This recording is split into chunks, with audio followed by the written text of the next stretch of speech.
Good morning, everybody. It's Michael Laidler here on this beautiful Saturday morning, which is July 21st, 2018.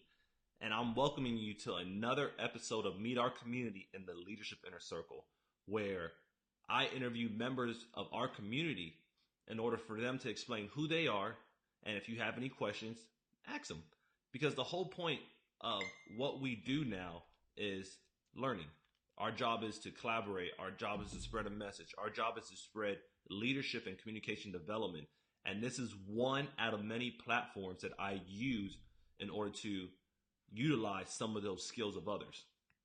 Today we have one of our guests calling from Greece. I think he's the first time we ever had anybody from Greece so far. And with that, I'm not going to delay his appearance so you guys can hear more about him. You guys give me 1 second. Let me bring him up. Morning, John. How you doing today? Good morning, Michael. I'm fine. And you? I'm great. Well, it isn't morning here in Greece. It's afternoon. Oh, wow. Okay. Well, it's 8 o'clock here in Louisiana. What time is it there? It's 4 o'clock in the afternoon. 4 o'clock in the afternoon. In a very warm summer Greek day. So if we had this interview at 8 p.m. at night, it would be pretty early in your morning. Yeah, absolutely. Okay, great. Well, explain to us, what is a sales and productivity trainer? Well, Michael, I was a professional salesperson for a long time, starting from 1999 when I went out for business on my own. I used to be an insurance salesman, and then I transferred over to commodities. And I worked there for a long time, and I realized that the main problem of the Greek market, as far as I could tell, was sales training. People couldn't find experienced, trained salespeople. And so I thought that it was a market gap there, and I started teaching people about what I did every single day on the road, because I was a door-to-door salesman and a business-to-business salesman. And people started following me, people started listening to what I had to say, and business grew up. And then productivity is very, very, very intertwined with sales. Productivity is something that if you don't have it, you can work on anything, not on sales, not on marketing, not on anything. You gotta find ways to be productive. Because today, yeah? Yeah, exactly. I agree. Absolutely. I was just saying, looking at your profile, it says that you used to be a formal martial arts teacher. How does that translate to what you do now?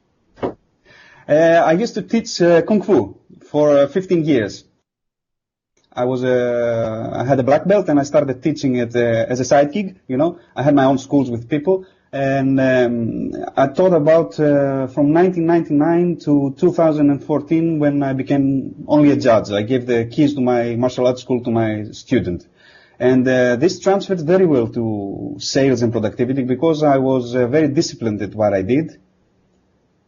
Okay, and I learned to overcome psychological barriers like fear. The fear of the cold call, the fear of meeting a new person and trying to establish trust with him. And I learned to hack my brain and not think about fear so much. So one of the words you said that stood out was discipline. Like, how have you, if you could say one thing that you can remember doing with discipline, how is that translated once you got into that sales and productivity training role? How has discipline really shaped your life? Discipline is something that followed me around from very early age. I used to be a football player, soccer player, you see, in the United States, and they taught us very well, because if you didn't go on training on time, you wouldn't play. Okay, so I started to be very disciplined in everything, in my training, in my personal training, in sales. What it did, it gave me the opportunity to go out. Salespeople don't want to go out. They are not disciplined at that. They stay in the office. They don't make the phone calls. They hang out by the water cooler. And it gave me the disciplines to do things I didn't want to do in order to get things I wanted to get. So Well, it's funny you said so. Something I was listening to the other day was kind of talking about getting out when you're making sales, actually getting out with people rather than just sending emails or just doing like Facebook ads. So how has like that transition, like how have you seen your sales increase when you actually go out and call people, or you go out and meet them for coffee, or you go to their office? Like, how has that increased your profitability? I found it was the best way to establish trust, be person to person with somebody, and it was the easiest way for me to convey my message. Plus, it was very easy for me to find the decision maker this way. It was that's a tough one. That's a tough one. But when you insist, when you go through the gatekeepers in person, when you do that, that translates into revenue. That translates into revenue. Getting in front of the decision maker as much as possible. As much as possible. So you can do that. You can do that by the phone. And to tell you the truth, now I'm working mostly on Skype training and doing things like you are doing right now from Skype and selling from the phone. But I had to build a network of people for 15 years in order to get to that point. So it took me about 10 to 15 years of person to person, going out every day with 10 business cards in my pocket and not go back to the office until I meet 10 new people. And so I built the network of people, and now business comes to me. And I think that's the most important thing. You have to invest in going out and talking to people every single day. Every single day. And John, I think you hit that on the head, because one of my marketing coaches, she was telling me the same thing. She says, whenever I go to a networking event, make sure I take business cards. So that's one plus, but meet 10 people. Introduce yourself, because in all honesty, even at these big networking events, you're not really going to be able to build much bigger relationships. So just handing cards and walking handing cards isn't really going to really promote your brand, promote what you're selling. You have to actually sit there and talk to them for a few minutes. And just given reality, you have to be out there just spending a few minutes with those people. So going out every day and just rinsing and repeating is something that a lot of people don't train anymore. It's because a lot of people say, well, just come on social media, just post something, or people will come to you. But traditionally, and it's been done for centuries, people are out going door to door, so to speak. They're going out meeting people, because 9 times out of 10, the decision makers really aren't on social media, so to speak. Exactly. So you have to get out and go do that, to go meet them where they're at. And I think that's great advice, John. So, like, how has this business, how has learning some of these skills transformed your life? It was amazing, because first of all, I started on a personal development journey, which I'm sure you know about. You are on the same path too. That translated in everything. I started to be better on my family, my hobbies, started to learn new things, started to invest my time in ways that will benefit me and my family. And of course my business. Okay, it's really important. So being on that journey of self-discovery and self-development has led me to many paths and has made me, strive every day to be better. I'm still learning things. I always have that feeling that I'm just beginning. I always have that feeling. Then I just got out on the road and I'm just beginning on this trip of self-development. I always think that there are so many things I want to try out and learn. I want to start bullet journaling now. I want to do so many things that my life is about creativity. You have to build your day around creativity and not just react to the stuff that comes in your life. And that's true. That mentality of having that same hunger every time you do something different is important, because that's where you get all the drive, the fire. Because a lot of times once we get, I don't want to say complacent, but once we get accustomed to some level of success, we kind of lose that fire. Exactly. Yes. You lose that fire, and there are times where you need to rediscover yourself and redesign yourself. I could have stayed as a martial art teacher up until now and do nothing more with my life apart from being a good martial art teacher. But I took the decision, redesigned my life. And that is something that I think you need to do every once in a while, to redesign parts of your life for the better, of course. Oh, of course, absolutely. Redesigning, relooking at it, reformatting, all comes from Exactly. reflection, and it comes from things that people don't always think about. Because if we're doing the same thing and it seems moderately successful, we say, you know what, Yeah, we're yeah. doing all right. But if you sometimes you could take that step back and relook at it and say, you know what can I do to make this even better? What can I do to even take myself to that whole extra level? And that's where we see people with high levels of significance. That's where we see people taking their careers, their life, their families to a whole nother Absolutely. atmosphere and a whole nother hemisphere because of that. So, what is something you've had everybody's overcome something, some whether it's just a roadblock or something really tragic. What do you do when you hit these professional roadblocks? Something that tells you can't do it, or someone says, you know what, you're not good enough, or you stop getting those phone calls from those clients. Like, what is your practice to overcome that? I'm a bit of a grounded guy on that, and I use activity.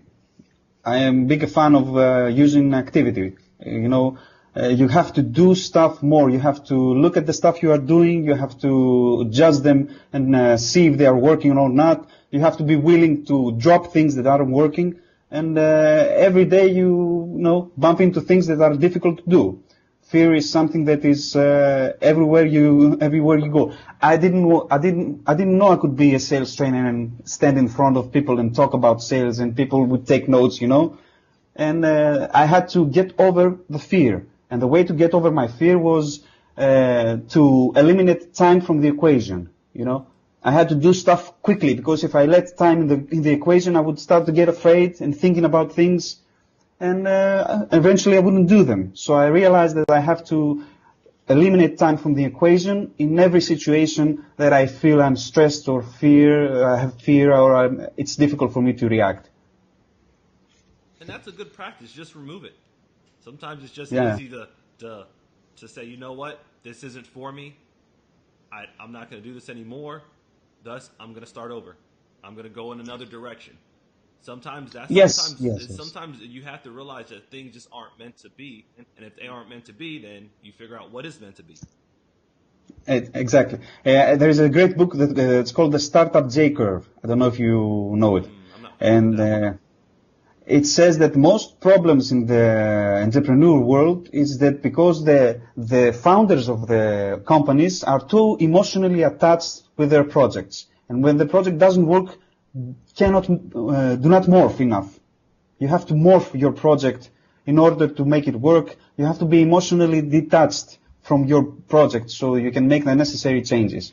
And when you get in front of things that you fear and you can't do them because of fear, just do them anyway. Just do them anyway. You don't have anything to lose.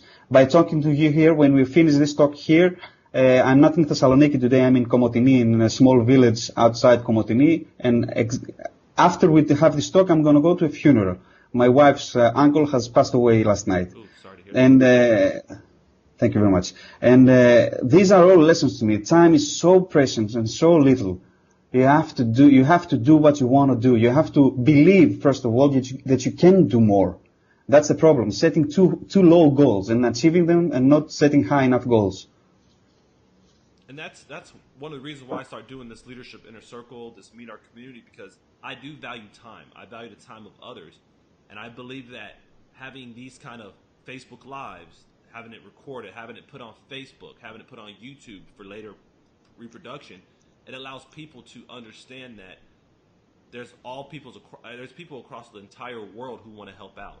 It's just not Michael. It's just not John. It's just not this person or that person. And these Yes. give us a chance to replicate what our message. It allows people to see more of us and see positivity through social media rather than one of those videos of somebody doing something where someone gets injured. And I believe that videos like this, Facebook Lives like this is what we're needed as a society to value that time, because the unfortunate thing that you do have a funeral to go to, but it helps you're taking another approach to it. You're saying, you know what, I'm going to look at time and value it even more now, because you never know when it's going to be over. So maximize it in order to see that growth, maximize it to add value to others. Exactly, and I want to say about this live Facebook Live videos you do in the inner circle. I was so happy you called me in, and I watched all these videos from people from all around the world spreading their message. Some amazing people like the people you have on Adam Flores and Corinne Tilton and this other lady from the Netherlands, which her podcast was amazing. Her video was amazing. I think her name was Marlene. And this is something great. You have started something that is amazing, and it's spreading the word out there. And I'm sure all our followers here now will have something to gain from this video. Absolutely, and if I can do that, then I'm accomplishing part of my goal. So, just what can people expect from you looking forward with your style of training, your style of coaching? What can people expect? Well, I'm in the process of writing my second book now. My first book is called You Don't Know How to Sell, and it's in Greek, of course. And I'm writing the second book now. It's coming out, and I'm in the process of training more people in larger venues, such as the commercial group of a town called Drama here in Thessaloniki, here in Greece. And I'm looking forward to being in front of more people at once. And I think this is something that I will be striving towards in the season from September to next July. Okay, absolutely. And we will have more Facebook Lives together. I promise you that. Absolutely. Especially Absolutely. I have so many topics in my head, but I have to tailor it based on the time in my life, especially with my son, my other business, my church, so I have to balance my time as well. But as things come up, we will do more of these because I love the message that we spread, the positivity, the growth mindset, the ability to help people with sales and productivity that everybody looks for. And this is, once again, just another platform out of many that helps reach people and helps take them to the next level. I really looking forward to it, and I will be watching you closely on the next weeks and months, and we'll be spreading the message. Absolutely. Well, John, you've been great. Thank you for all those that logged in, liked it. I look forward to the future comments of this video. Obviously, if you guys want more information on John, look at the call notes or the event notes. He has his website on there as well as his Facebook page. Reach out to him, especially if you're in the world of sales and productivity, which I don't know which coach and trainer isn't into that part of their life. Also, he is from Greece. So anybody that's close to there or anybody that travels through there, that'd be a great connection for you guys. Sit down, have some coffee, have a little bit of lunch. Y'all talk about business. Y'all figure out how to collaborate.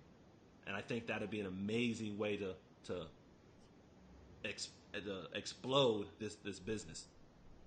I'm looking forward to it, and I want to say hi to all the people that will watch this video, and thank you again, Michael, for this opportunity. Thank you. You guys all have a great morning. If you're in the U.S., have a great afternoon if you're over in Greece, and we look forward to seeing you on the next Meet Our Community.